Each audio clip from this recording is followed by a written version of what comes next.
Check, 1, 2. Check, 1, 2. Hopefully you can hear me okay. We still have another minute or so, but I always like to go live a little bit early to make sure that you can hear me okay.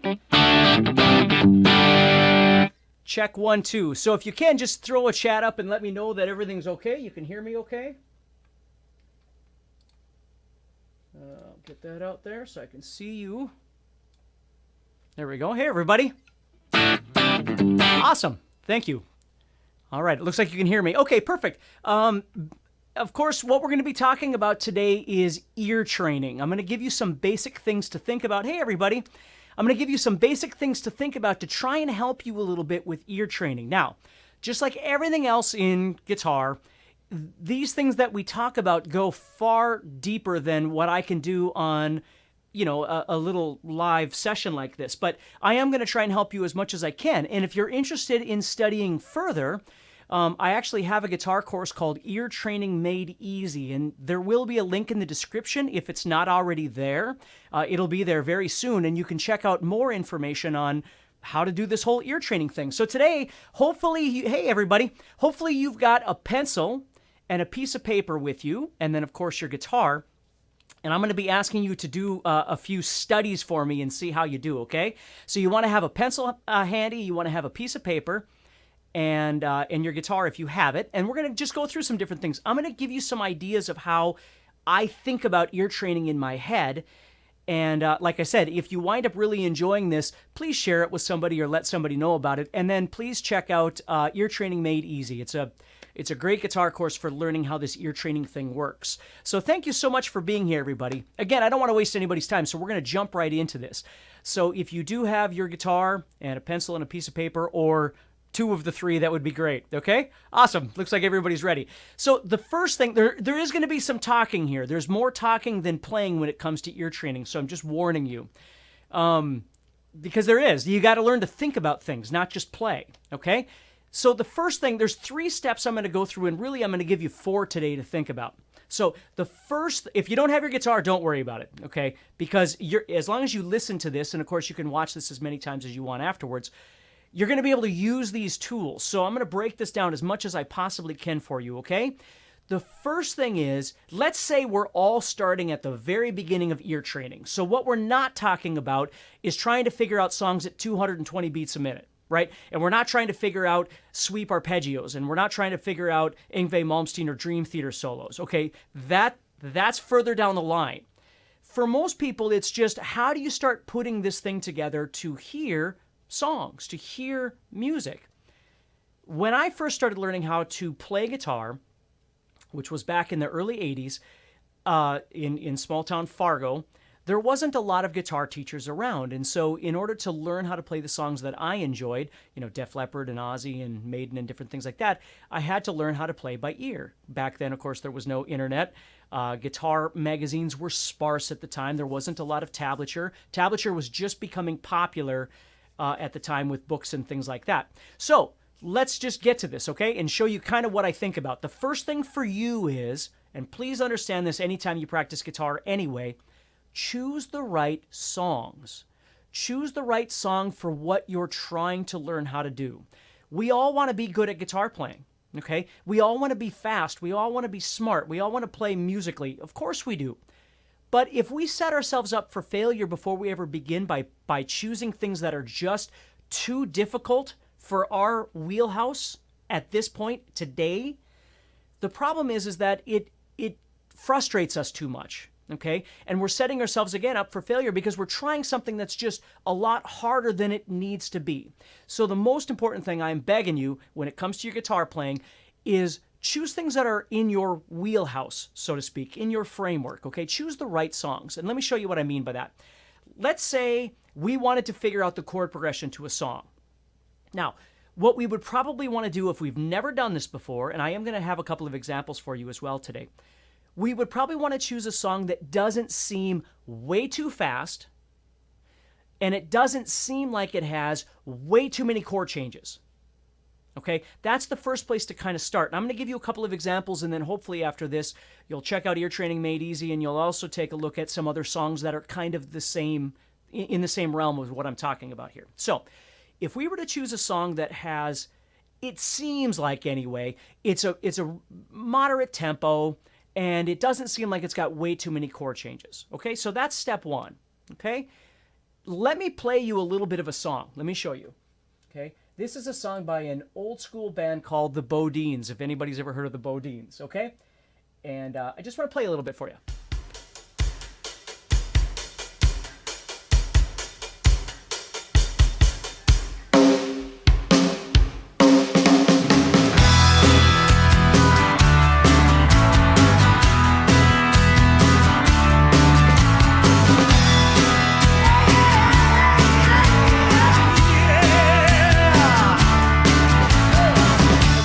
So, just a little bit of what's going on there. So, this song doesn't seem way too fast. This song is called Feed the Fire. Now, again, I don't expect you to go learn this song. I'm just using it as an example, okay? It's called Feed the Fire by the Bodines. Here's what I want you to think about.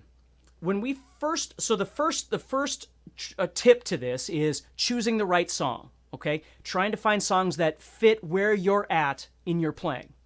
The second step is what I want to talk about right now, which is called learning to listen. And I refer to this as mapping. Now, let me kind of explain this to you.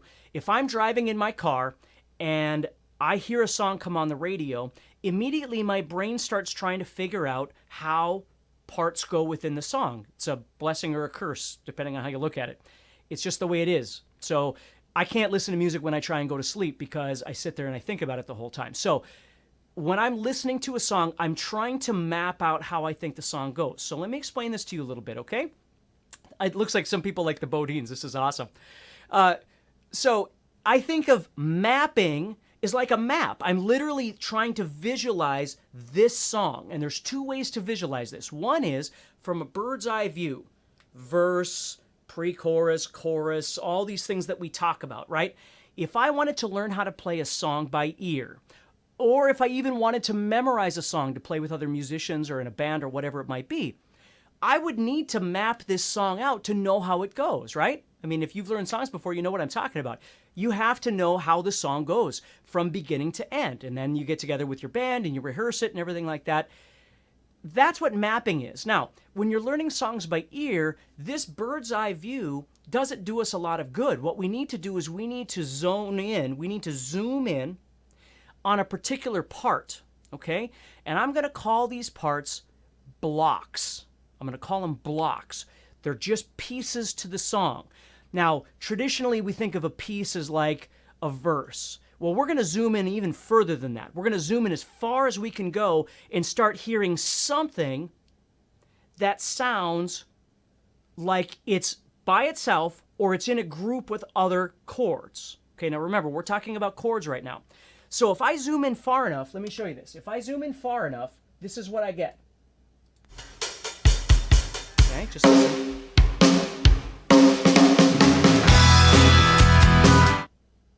I get one chord. I get one chord. That chord right there. Now, that chord, along with other chords, every chord, so to speak, has a color.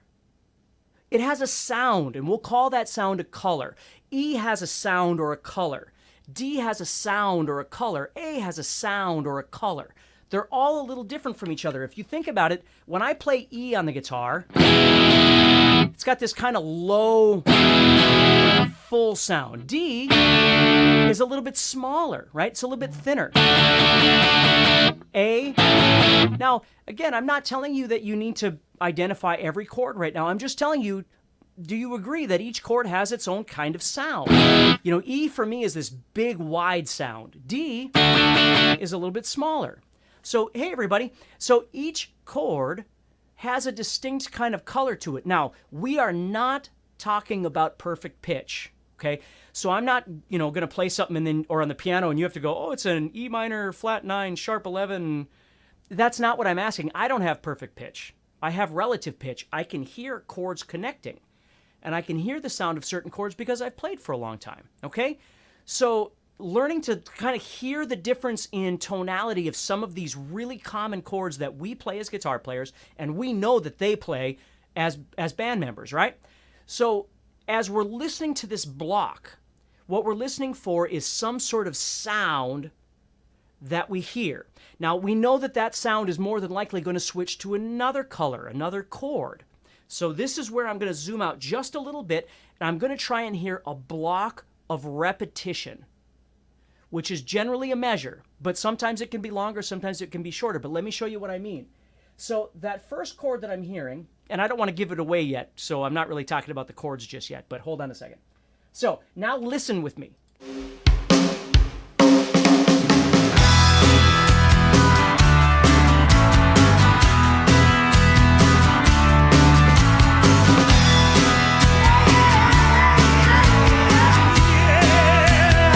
Okay, so if you can hear that, what you're hearing are, well, and again, because we don't have a lot of time, I can't go really deep into this, so I'm going to give you some of these answers, but there are 3 different colors that we're hearing. We're hearing this really big low sound, and then it's moving, and then it's moving, and then it's going back to this really big low sound again. Let me play it for you again and see if you can hear what I'm hearing. Now again, we haven't given definition to these chords yet if you've never done this before, right?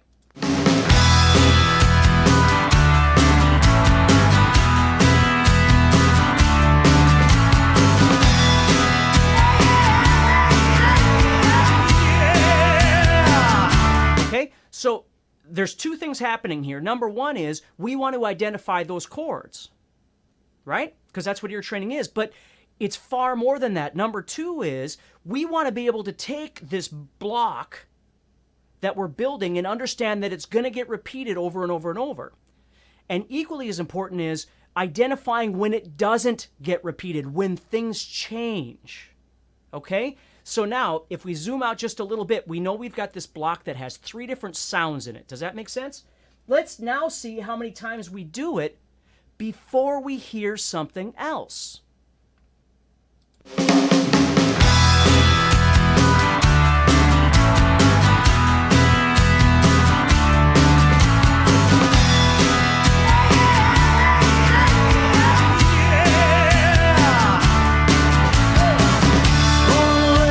Did you hear that? Right on the 5th one, something changed. It didn't go back to that big, deep sound. It went somewhere else. So the cool thing about learning how to map, okay, is that you're able to go from bird's eye view and see all of these different things here, right? Verse, bridge, chorus, all this different stuff. When you zoom way in, you can actually start hearing the difference in chords as they change. Now, again, we haven't defined what these chords are. I know some of you have given me some answers, and thank you for that. But we'll get there in just a second here. And then the next thing is that we're hearing the repetition of this same part over and over and over until something else happens. Something new happens. So here's what I always tell people is don't worry about the part where something else happens. Turn it off before you ever get there. Okay? So now you've got 4 measures of the same thing over and over and over to work on. And the best thing to do is zoom into that very first chord and try and figure out what that chord is. Now, if we're in relatively similar time, I don't know how much of a delay there is, tell me what you think that main first chord is. Just blurt it out to me, anybody out there. Tell me what that primary main first chord is. Right here. What is that chord? Okay. What do you think it is? Okay. And what you got to do, now I'm not cheating on you. You're just doing open chords right now. I'm not giving you anything that uses any weird chords. Just plain old chords are what we're looking for here. Okay? So we have lots of different answers here. Okay? And that's cool. Don't worry if you're right or wrong. That isn't what this is about. It's about learning how to hear. Okay? That first chord, let me play it for you here.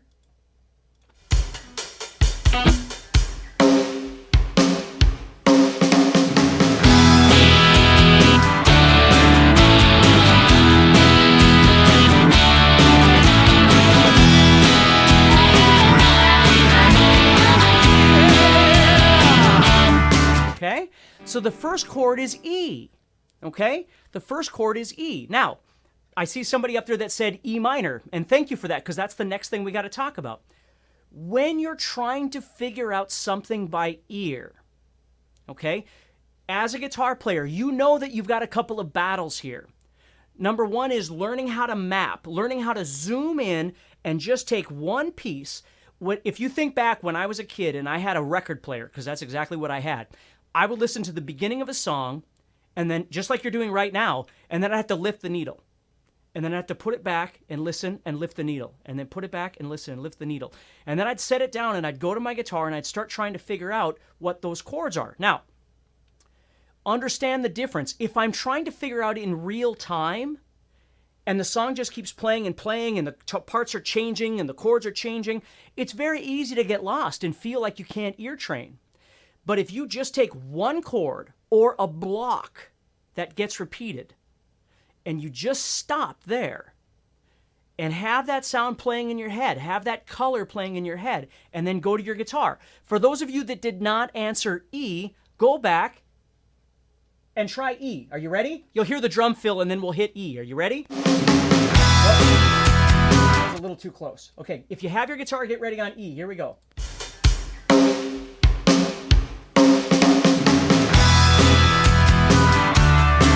Okay?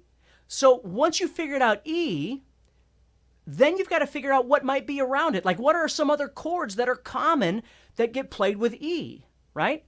Now, it's not an exact science. This stuff takes a while, but it gets easier as you go. Now, this song intentionally uses all open chords, which is why I'm giving you this right now, okay? So you listen to it, you stop it, and again, yeah, if you have a looper or something, you could use a looper and just keep playing it. What I'm saying is, don't try and do too much. It's like trying to memorize an entire chapter in a book, right? So you just read through the entire chapter and then you go back and read it again. There's no way you're going to memorize it. You know, if you want to memorize something, you have to take a little chunk, just little bits at a time, and just memorize each part and then start putting them together. That's how I learn songs, and I'm not bragging. I can learn songs fairly quickly.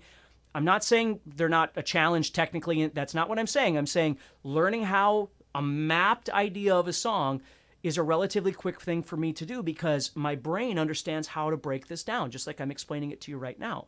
Okay? So you just work with it a little bit. Now, somebody said, I still hear G. That's okay.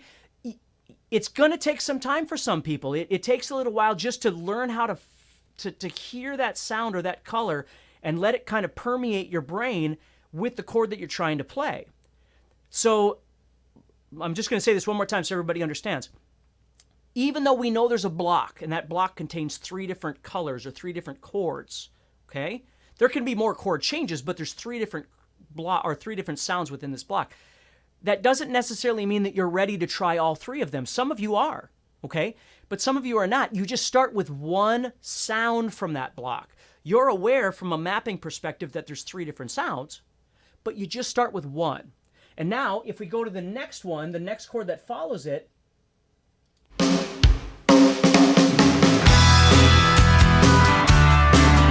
okay, now in my head, it's E-D-A, and that's what it is. I'm not trying to ruin the surprise for you, but that's what it is. I can hear the D because it's thinner, and then I can hear it go to A in between because the E is so low, and the D is way up here, and then the A's in the middle. So you got...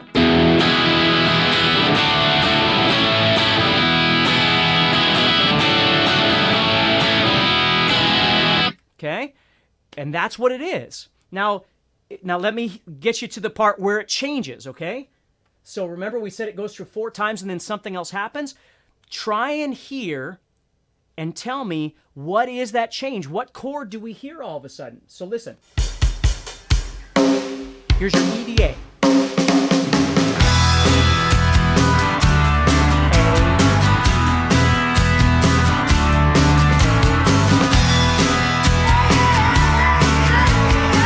Listen, right here, listen. Did you hear it go back up? Did you hear the sound kind of go back up again? And if it goes back up, what do you think that chord's going to be? Is it an entirely new color? Or is it a color that we've already played before? Because we know it didn't go to the low one, it didn't go to E, so what else is it going to go to? What do you think? D, thank you. That's right. Okay, so that's where the beginnings of this start with ear training, is learning how to map. Seeing the big picture is wonderful, okay? Zooming in and grabbing this one chord, but then being able to zoom out and grab a block. Yeah, you guys are right, D, okay? you grab a block, okay? So the block is...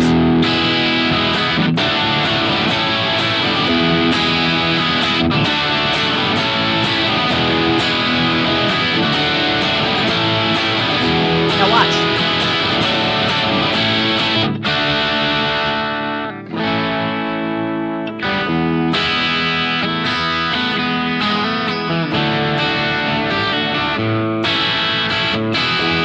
You see? So the trick is, I told you number one is that you try and choose the right song. Well, that's not always easy to do because you don't know what the song has to offer.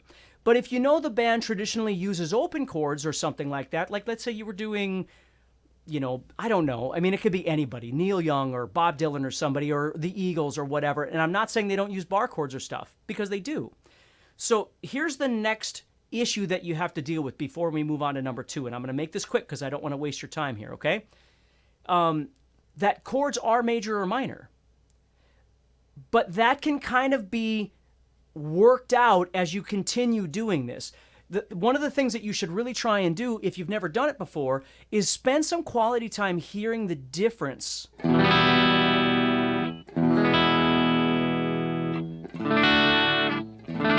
Between majors and minors. Don't go too far into the susses and all that kind of stuff right now, but just basic minor and major sounds. Like how a minor chord will always have more of this.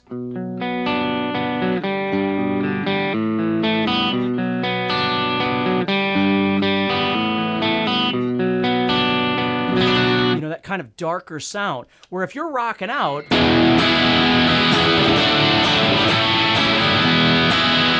it's probably major, right? So if you're playing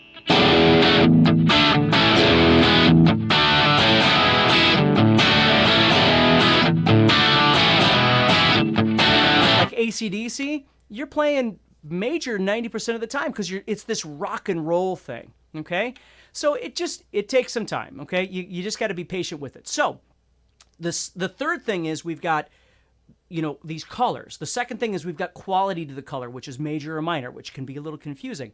The third thing that can be even more confusing is the movement, okay? Sometimes you're on power chords. Sometimes you're playing bar chords. Sometimes you're playing open chords, okay? What if you don't know? What if you don't know if the song is open chords or power chords or bar chords? Here's a wonderful trick to do is just convert everything into a power chord to begin with if you are completely lost. And let me explain why. E or A or D or C or G all exist as power chords. E or A or D or C or G are all power chords.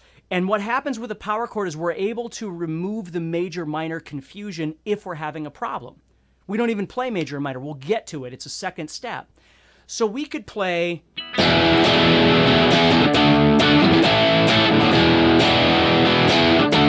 Any song that you want to learn how to play exists chordally somewhere between 0 and 12.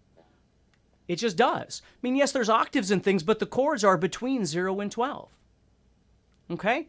So that's the big thing is, and let me show you what I mean. Now I'm going to play another song for you, and what I want you to hear now in this song is that you're going to hear this motion moving this direction. Okay? Moving this direction across your guitar. Okay? So you ready? Here we go.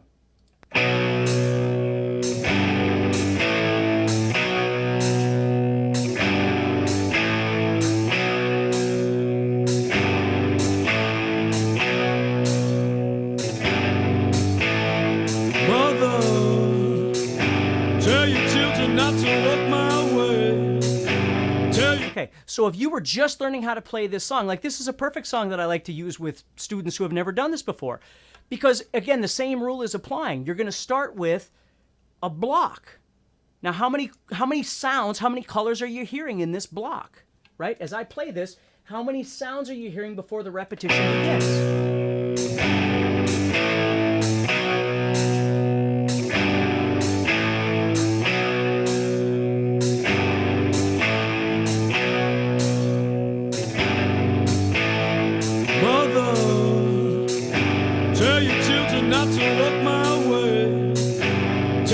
See?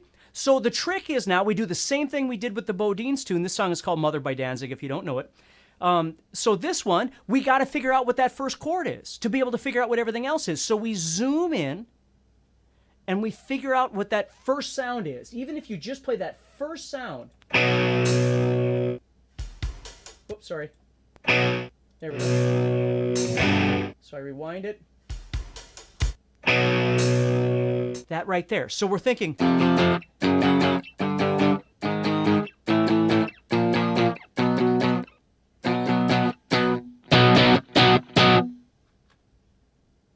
I'm acting like I don't know it, right?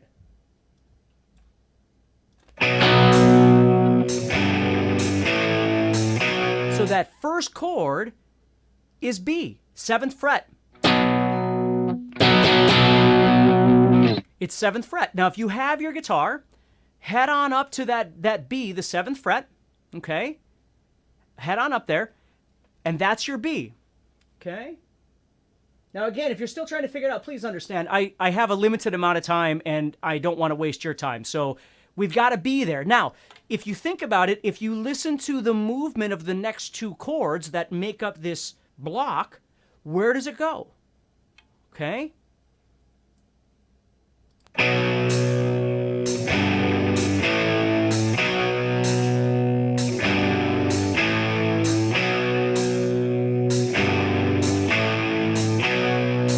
Do you hear how it's moving? It's starting and it's going down, and then it's coming up, and then it's starting, and then it's going down. It's coming back up. It's starting. Okay? Yeah. So you're going. Now, some of you might play the G differently. You might play G as a G, beginning of a G, or a G on top. There's a million ways you could do it. My point is, that's irrelevant. I don't get into this whole argument of, well, the guitar player, just play it. Have some fun, right? I mean, worry about the details, the stronger details further down the line. If you really care about that song that much, I think that's great. I am always more concerned with your personal success as a guitar player and that you're having fun along the way. Whether or not you do something exactly perfect as it was recorded in the studio, I could care less. Okay? Danzig isn't calling me every day to know how I'm playing this song anyway. He doesn't care, right? I just want to have some fun doing my thing, and I want you to do the same thing. If you love this song a ton and you really want to do it exactly the way he's doing it, I think that's great. But if you don't, I think that's fine too. So don't worry about that kind of stuff, okay? So you've got this right there, okay? So that's what we've got going. Now I'm going to show you one last one. I'm going to let you go here. So first one that we did was choosing the right song. The second thing that we're doing is mapping. And the third thing that we're doing here is we're learning what I refer to as the 6-string trick, which is trying to figure out how things move this way when we're not sure what's happening down here. Okay? So, whatever works for you. Okay? All right, so here we go. Here's the next one. One of my favorite bands on the planet, the Ramones.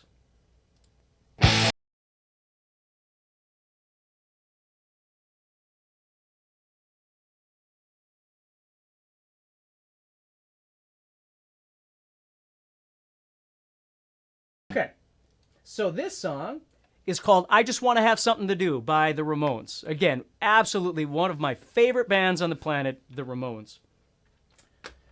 So here we go. Listen to the very beginning of this, and you're going to hear the same kind of movement that we heard in Mother, which is very common in rock and metal. It's this, what I call whole step movement, that whole step or 2-fret movement thing, okay? So now we've got this song. So listen to the beginning here. Oops, sorry. Here we go. You ready? Give it a good listen. I'm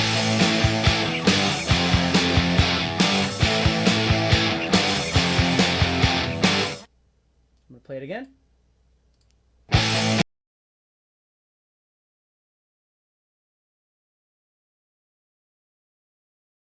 Do you hear that? I'm hearing da da da da da da da da da da da da da da da da da da. I'm hearing this lower and higher motion happening. Okay? So what we need to do is the same thing. We zoom in, we figure out one chord, and then we figure out what the next chord is. But if you can learn to visualize what I'm seeing, this motion, this movement, it makes it way easier. Yep. So it's going A, power. I'm playing these power chords, right? A, G, F, G. A, G, F, G. A, G, F, G. Okay? Now I'm going to go one step further here before I let you go. I'm going to show you one other thing here.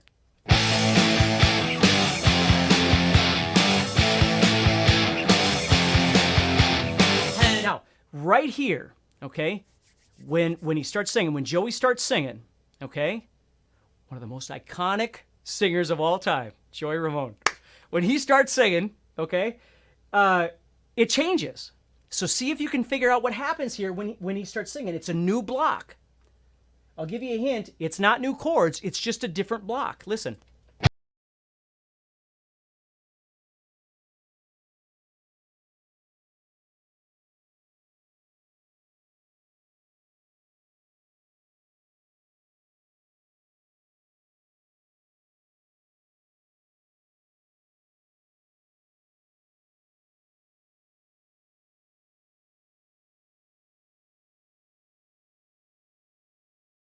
Okay?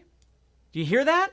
So right here in this beginning of the song, we're only a minute into this song, we've got 3 blocks, I would call them. Our intro block, yes, that's right, A, F, G, right. With the verse block is A, F, G. So our intro block, so to speak, is A, G, F, G. Da da da da da da da da da da da da. The verse block goes A, F, G, A, just like Mother. It's the same kind of block, just in a different key. Okay? And then when they get to the chorus, the tonight, then it changes into a third block. Let's listen to that third block. We're going to listen to the whole thing just because it's a cool song, but listen for the third block. Go.